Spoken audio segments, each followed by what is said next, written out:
All right. I'm recording this as I'm cooking up some pierogies, so I might have to go in a sec. But I haven't made one of these since like midsummer, and so much has happened that there's like two kind of arcs in my progress since my last video. The first of which, this period of time right here, this is midsummer. I've been playing rugby for a couple months, and my patellar tendonitis was like slowly going away. Just from me not like playing basketball and not squatting super heavy. And these are some of the first few sessions of me like trying to squat again at all. And these ones are still like kind of sketchy, but in a couple clips that I think is like my first like pain-free squat while playing rugby, which was like a really big deal. I'm actually experiencing like I have like patellar tendonitis right now again, like worse than ever, and I'm trying to like replicate, I guess, what I did this summer to make it better. To no avail. I guess it's just a recurring thing I'm experiencing, and I'm trying Spanish squats and stretching out the quads as much as possible, and I'm not even barbell squatting right now at all. I'm not training quads like at all, except like static holds with a leg extension machine to try and strengthen the tendon. But the tendon is still just humongous. Like it's, I don't know if you guys have ever played with like Bakugans as a kid, but it's basically like a Bakugan just chilling on the top of my shin. And it's very frustrating. But yeah, this period of time, this is like, I think my first time doing 3 plates since like last winter in this clip here. Because last winter is when I just completely blew up my squat. It was awesome. I took it from like 2 plates to 365 or something. In the span of like, I don't know, like 3 months of hard training. And then I sort of tweaked the knee one time on on the leg press, causing the patellar tendonitis to come back. I stopped playing basketball and I started playing rugby.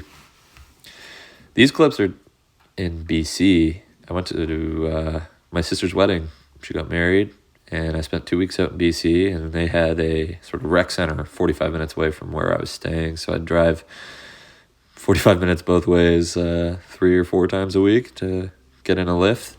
And this was like a super awesome period of time. Just even though it was just 2 weeks of training, like I was eating super well and I was hitting numbers. And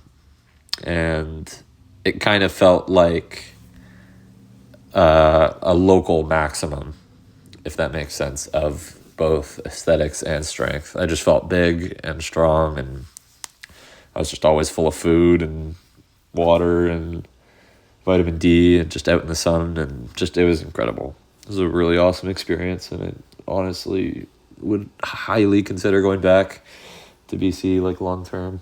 I'll be going out there to see my nephew who's being born in like a month or something. These were some of my heaviest triples of the summer. I think it was of the whole summer. It was 435, or there might have been one heavier set somewhere, but I couldn't find the video. But yeah, like this was awesome. Like, yeah. And like, yeah, like I said, I was just feeling huge. This was taken, I think, sometime in September. I was just like playing rugby. I was heavy. I was strong. I was like peeling fat a little bit actually because I was like training so much rugby.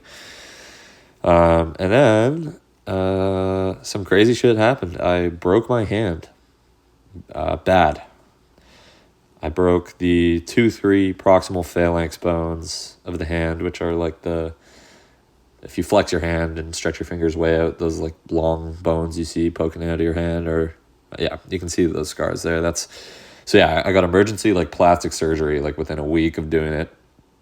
I broke it dump tackling like a smaller guy in rugby, so it was like totally an avoidable injury, and it's just foolish. So thus begins a very difficult period of time, training wise, health wise. Just all I'm able to do really is train legs. But even then it's difficult because, as you can see here, like I'm not even properly like wedging myself into the machine.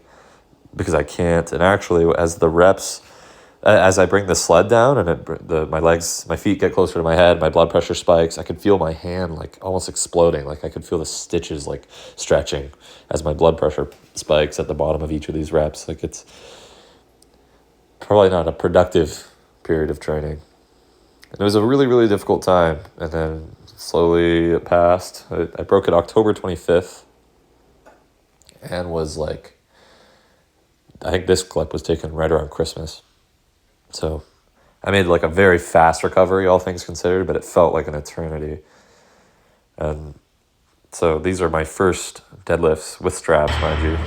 You can see sort of just how this is after like 2 and a bit months. Like it was, but even then, like the inflammation was kind of nuts. Here were some like heavy triples from sort of this month. As we're getting back into it, I lost a ton of weight when I broke my hand, so like it took a few weeks to get everything back, and I'm almost back at like peak strength, and I don't know. I've learned a lot in this period of time. It's been very difficult, not being able to train, kind of tanking school because I was restless and couldn't actually physically type or write, but that's a different thing, just kind of tanked it in school and had a really rough time. So, but I don't know, there's little moments of triumph and stuff along the way, like this being my first bench press since breaking the hand. I'm also flipping my pierogies right now. They sound, these are gonna be good. But yeah, I don't know. And just a little funny, here's almost an all-time PR in deadlifts with no straps, just like 3 or 4 months after breaking my hand. So yeah,